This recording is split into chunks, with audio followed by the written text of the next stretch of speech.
Live from Los Angeles, welcome back to Good Morning La La Land. It's an absolute honor to welcome Julie Heldman to the show. She is a tennis legend and the author of Driven. Welcome, Julie. Thank you. It's lovely to be here. We're dying to hear your life story. You have a really incredible story. Your mom was the legend within the tennis world. You ranked top 10, second in the U.S., fifth worldwide. Tell us everything. Actually, there's so much dirt I had to put in the book. That's great, right?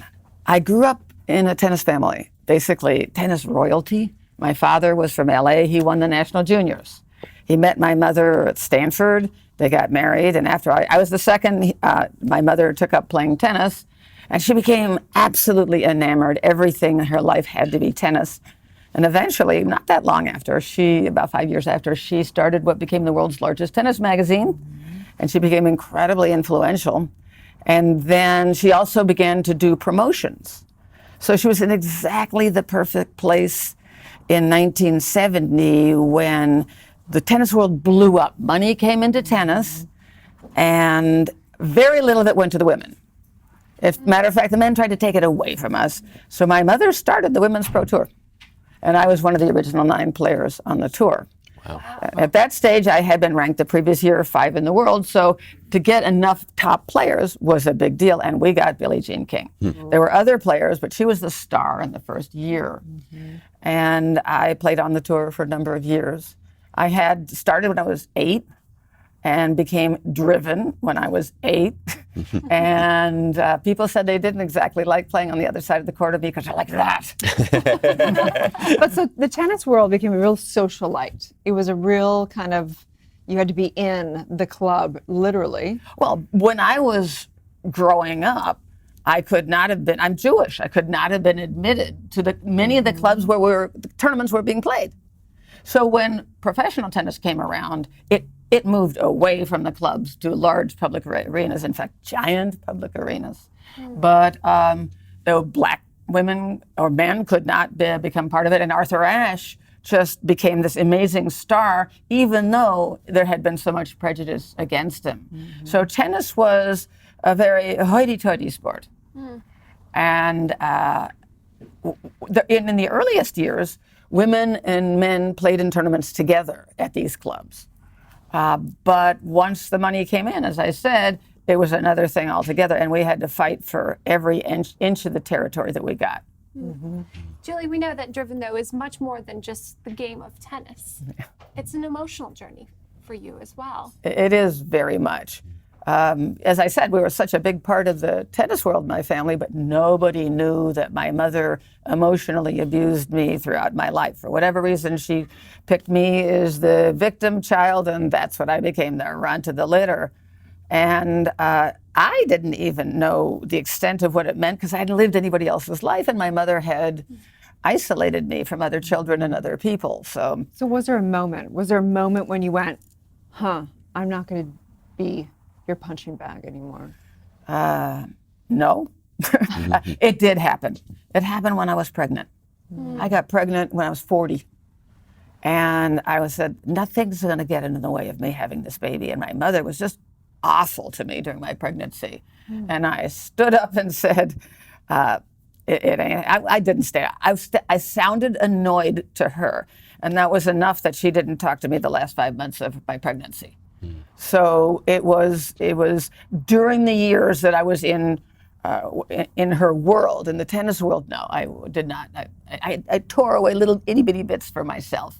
Mm-hmm. But as I grew older, it was quite difficult to take my own identity and believe in myself, even though I kept trying to achieving in different areas. So what was that like? She was bipolar. She was probably bipolar. And she had a major catastrophic breakdown. What do you mean by that exactly? You mean me? You did, or your mom did? My mom did not have a major catastrophic breakdown. Okay, sorry about that. I did. And it's not known if she was bipolar because she wouldn't ever go to a doctor and it wasn't diagnosed. But she certainly had her ups and downs. She had a lot of very fast speech.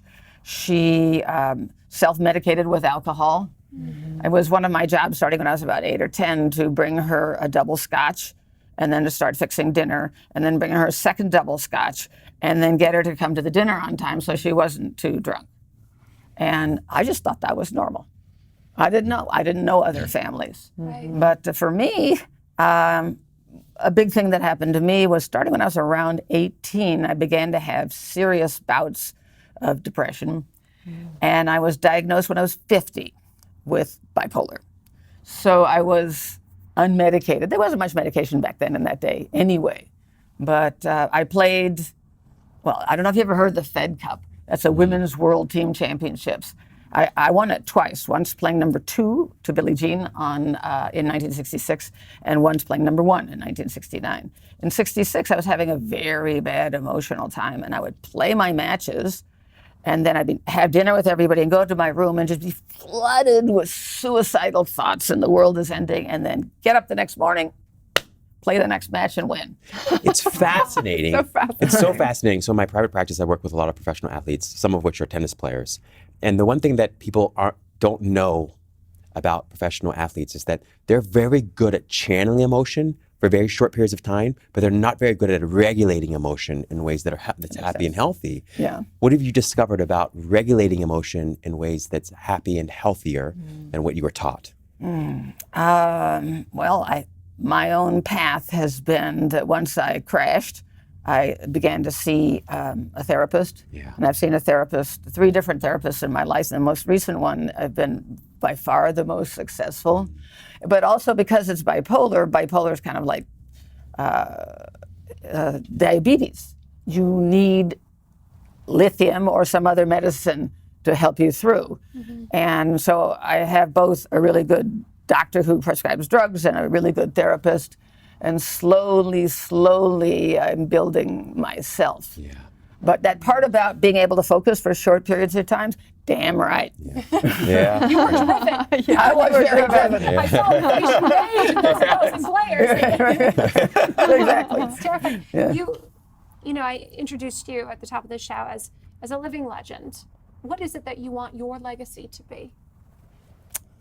That's a very interesting question. I guess the most important thing, I spent all my life trying to succeed at something, and I succeeded at a lot of stuff. I'd like to be known as a good person. I'd like to be able to help others. I've gotten help now, and I know what it means, and to be able to reach out, and I have begun to be able to do that in a bigger and bigger way. I actually started doing that in law school, which seems unlikely. But what I think's so profound about it is that maybe there's a lot of people that deal with the things you've dealt with, but they just don't come out of the closet with it. Right. Like it's really profound and really admirable that you're able to say, here's my life, becoming vulnerable. That is incredible. So thank you so much for that. Thank you. Yeah. Thank you. Tell everyone where they can find and follow your personal journey and get your book Driven. Yeah, my personal journey is in the book Driven, A Daughter's Odyssey, which is on Amazon. Thank you, Julie. Thank you so so much. much. Thank you. Stay tuned. We'll be Thank you back all. with more on Good Morning La La Land.